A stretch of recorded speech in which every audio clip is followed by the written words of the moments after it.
오케이, 리비안 소프트웨어 완료. 우리 와이프는 차 시동을 안 꺼요. 계속 켜져 있었어. 이렇게 소프트웨어 컴온 얘야.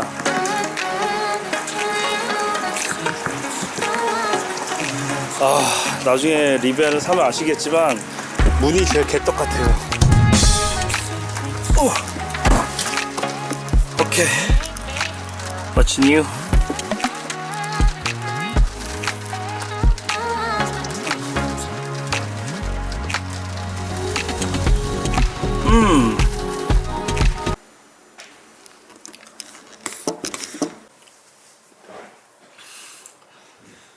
OTA는 이렇게 테슬라만 되는 게 아니라 다른 레거시 회사들도 가능해요. 벤츠나 랜드로버, 뭐 BMW, 리비안 모두 가능하고 현재 그렇게 하고 있어요.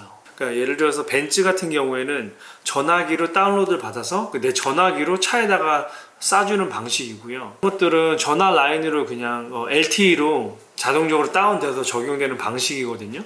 근데 해보셔서 아시겠지만 테슬라나 리비안 같은 경우에도 결국에는 그렇게 받는 건 너무 늦고 와이파이로 받아야 빨리 업데이트가 되듯이 모두 다 그런 방식입니다. 그리고 랜드로버도 얼마 전에 업데이트돼서 안에 그 레이아웃이라든지 디스플레이가 좀 바뀌었어요. 그래서 그런 부분도 계속 업그레이드 되는 거고, 또 리비안은 전화기로 이제 차의 온도를 조절할 수 있는 기능이 생겼어요. 이제 앱이 처음 초창기에 나오는 테슬라 앱하고 비교할 때는 뭐 다 좀 서로 더 좋은 건 있는데 완성도는 있지만 점점 더 이제 업그레이드가 돼야 되겠죠. 그래서 그런 부분도 좀 차이점이고, 리비안 같은 경우는 이번 업데이트 알렉사가 많이 강화됐어요. 알렉사가 물어보는 거 대답도 잘해주고, 그리고 온도 조절 기능이라든지 드라이브 플러스라 그래요, 리비안은. 그래서 드라이브 할 때 오토파일럿이 더 안정적으로 작용할 수 있게끔 그런 게 이번에 많이 강화가 됐고요. 다른 차들도 이런 OTA 기술이 많이 발전하고 있어요. 그런 거를 우리가 좀 참고해야 할 것 같고.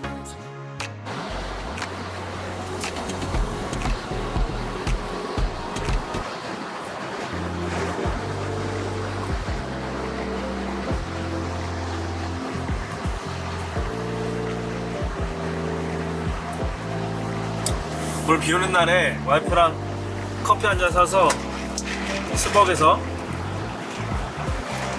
드라이브 가고 있어요. 애기 아들 픽업할 시간이 좀 남아서. 이거 보시면요, 리비안 내비게이션은 채도가 좀 약해요. 테슬라 같은 경우에는 이게 산이면 좀 푸르게 나올 텐데, 리비안은 좀 섀도우가 많이 빠졌어. 얘네 스타일인 것 같아요. 그리고 맵의 반응 속도가 굉장히 느려요. 다운받는 것도 느리고, 또 가끔씩 렉이 걸려. 이거 심각한 문제인데, 내비게이션에 내가 위치를 지정을 하면 얘가 서칭하는데 얼마나 걸리는지, 어떻게 가는지 서칭하는데 다운될 때도 있고요. 아직 소프트웨어 면에서 불확실한 게 많습니다. 네, 오늘은 비가 와가지고 운치 있게 그냥 조용히 드라이브 한번 해보려고요. 자, 리비안은요, 오토파일럿 이름이 드라이브 플러스라 그래요. 드라이브 플러스. 똑같아. 이거를 2번 누르면 오토파일럿이 되는 거예요. 드라이브 플러스가. 그리고 여기 있는 버튼으로 속도를 조절을 하고, 그 다음에 여기 있는 걸로 앞차와의 거리를, 이걸 누르면요, 앞차와의 거리를 조절할 수 있어요. 이렇게. 그 다음에 이거를 위로 한번 올리면 꺼지는 거.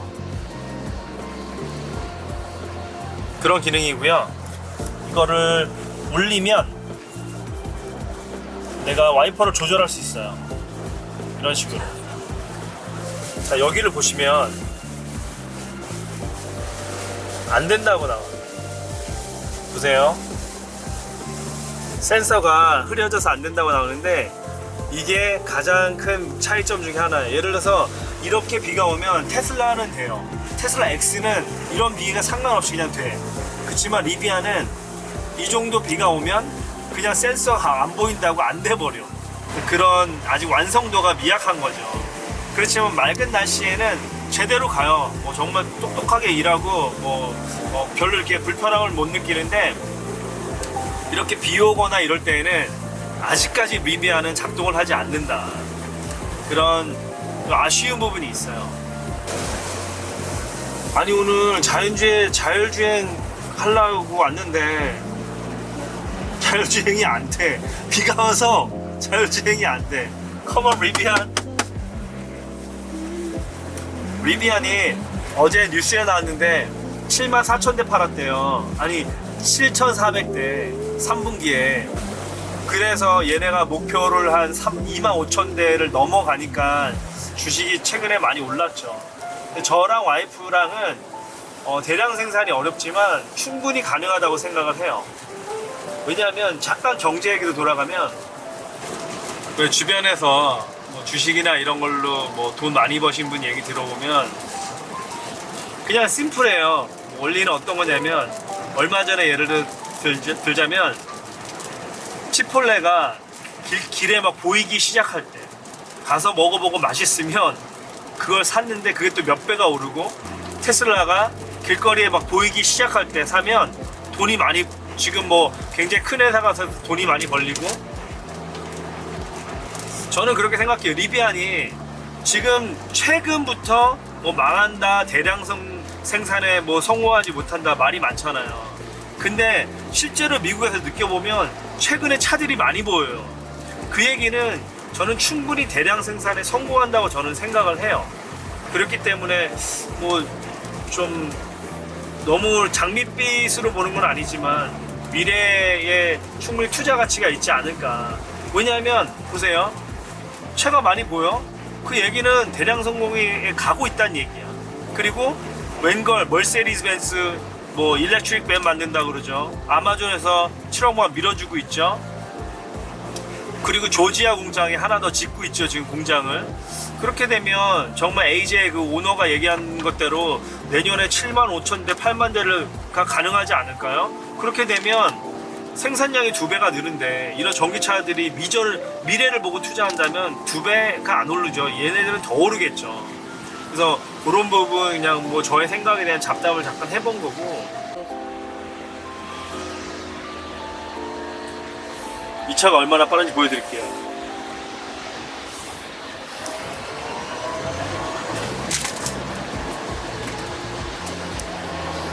오빠 비 오는데 너무 위험한데.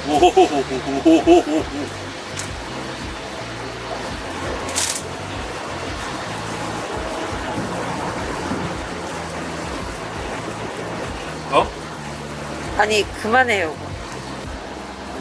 그 다음에 한국에서는 루시드에 대해서 궁금하신 분이 굉장히 많으시더라고요. 저는 얼마 전에 리비안을 사기 전에 루시드 매장에, 맨하탄에 루시드 매장이 있어요. 그 애플 매장 옆에. 거기 가서 루시드를 타봤는데 안은 정말로 테슬라보다 훨씬 더 고급져요. 그거는 맞아요. 이쁘고 좋은데, 저는 루시드가 일단은 좀 어렵다고 보는 이유가 뭐냐면, 미국은 한국과는 다르게 자녀들을 많이 낳아요. 자녀들이 보통 둘, 셋이야. 그렇기 때문에 세단 잘 안 타요. 세단 잘 안 타고 차마다 이제 SUV 대형 차들, 트럭 같은 게 많이 팔리는 이유죠. 근데 제가 루시드를 타보니까 솔직히 그닥 저는 정말 완전 정말 차 너무 좋다, 완전 다르다라고 느끼지 못했어. 왜냐하면 저는 테슬라 S를 탔었기 때문에 별반 차이가 없는 거예요. 그리고 저는 타보니까 저한테는 역시 저는 SUV를 좋아하는 사람으로서 저한테는 테슬라 X가 더 좋더라고요. 그러니까 리비안은 정말 다른 급이에요. 오프로드용의 픽업 트럭에 테슬라가 갖지 않은 전기차의 매력을 갖고 있어. 굉장히 수납 공간도 많고 빠르고 편하고 또 넓고 이런 또 매력이 있는데, 그지 루시드는 제가 진짜 스페셜한 걸 느끼지 못했거든요. 그렇다고 제가 트랙에 가서 끝까지 G-to-60를 밟아가지고 이게 얼마나 빠른지 본 것도 아니고 그냥 편하고 아 승차감 좋네 뭐 이 정도지. 그리고 승차감은 여러분 아셔야 돼요. 루시드 타시면은 승차감 좋다 그러는데 EQS 있잖아. 벤츠 EQS가 훨씬 더 좋아요. 그러니까 이렇게 저렇게 막 와이프랑 생각을 많이 했는데 과연 벤츠에서 EQS를 제대로 뽑는다면 루시드가 과연 팔릴까? 요즘에 16만 불, 14만 불 정도 하는데 오히려 EQS가 더 싸. 그리고 EQS는 제가 EQS를 정말 사고 싶어서 고민을 많이 했었던 차인데 안에 게 훨씬 더 매력 있고 깨끗해요. 깔끔하고 럭셔리하고, 그러니까 머세디스 벤츠의 매력이 그대로 좀 녹아 있어요. 그리고 서스펜션이 세단치고 정말 편해. 그런데 과연 루시드가 대량 생산에 성공할 수 있을지도 저는 모르겠고, 그리고 판매가 많이 될지도 저는 모르겠고, 그래서 저는 아직까지는 루시드를 긍정적으로 보지 않고, 길거리에 예를 들어서 루시드가 대량 생산에 성공해서 좀 다닌다면 그때는 저는 한번 다시 볼 수 있어요. 하지만 루시드가 정말 생산을 잘 해서 공장을 잘 짓고 그래비티라는 SUV가 나올 때쯤이면 좀 미국에서 알아주지 않을까? 저는 그런 생각을 보통 해봐요. 왜냐면 저는 루시드라는 세단 자체를 놓고 보면 그렇게 정말 이거 진짜 사고 싶어 라는 그런 생각은 저는 안 들어요. 오히려 저는 그 돈이면 타이칸 사겠는데? 타이칸 그란투리스모 같은 거 정말 이쁘잖아요. 12, 3만 불 정도 하는데 정말 갖고 싶어요. 저는 그런 차는. 그리고 이제 한국은 잘 모르겠지만 여기서도 이제 뭐 아저씨들, 뭐 아빠들 만나면 얘기를 많이 하잖아요. 근데 이 사람들도 대가족들이에요, 다들. 그러니까 SUV나 미니밴이 항상 있어요. 그러면 세단을 왜 타냐면 자기가 개인적으로 출퇴근할 때 사용하고 이런 용도로 많이 쓰거든요. 근데 돈 많으신 분들은 얘기 들어보면 루시드 사고 싶다는 사람은 없어. 오히려 타이칸이나 그 다음에 벤츠 EQS 사고 싶어 하시는 분들이 많아요. 근데 EQS가 아직까지 많이 팔리지 않는 이유가 뭐냐면 미국에서 지금 리콜이 걸려 있어요. 미국에서 리콜이 걸려버렸기 때문에 이 사람들이 굉장히 걱정을 많이, 역시 사고 나면 안 되니까. 그렇기 때문에 루시드를 그렇게 매력적으로 생각하시는 분들은 없는 것 같아요. 오히려 좀 매력있고 돈 많으신 분들은 타이칸 사고 싶다고 이런 얘기 많이 말씀하시고, 제가 아시는 분들한테 추천을 좀 해가지고 전기차를 많이 이제 같이 사서 놀고 하는데 테슬라를 많이 추천을 했죠. 요즘에는 그분들도 저 따라서 리비안을 오더를 많이 해서 지금은 리비안이 많이 가격이 올랐잖아요. R1S, 그러니까 7인용 SUV 지금은 2, 3만 불씩 올랐어요. 근데 그런 분들도 7, 8대 주변에서 저 얘기 듣고 7, 8대 오더 하셨는데 우리가 모여서 막 의논을 많이 했어요. 야, 차세대 전기차는 뭐가 좋을까 막 얘기하다 보니까 결국에는 리비안 R1S가 최고인 거예요. 오프로드 기능도 있고 뭐 옵션이 여러 개가 있고 또 7인용이고 뭐 이런 장점을 다 가진 차라서 저는 그거를 굉장히 미래를 좋게 보고 있는데, 한 가지 이런 생각이 들더라고요. 만약에 지금 테슬라 X와 R1S가 비교돼야 되는 대상은 맞잖아요, 급이. 근데 테슬라 X는 지금 13만 불 돈인데 리비안 지금 담으면 한 9만 5천에서 10만 불 정도 할 텐데 과연 사람들이 테슬라 X가 가격 대비 조금 맞는지는 고민을 해야 될 것 같아요. 요즘에 여기에 미국에는 테슬라가 너무 많아요. 테슬라가 그러니까 예를 들어서 제가 4, 5년 전부터 테슬라를 탈 때는 뭐 애 학교에 간다거나 어떤 모임에 가면 저만 테슬라였던 적이 많거든요. 근데 지금은 진짜 동네 슈퍼만 가도 10대 중에 한 대는 테슬라예요. 그만큼 많이 깔렸어요.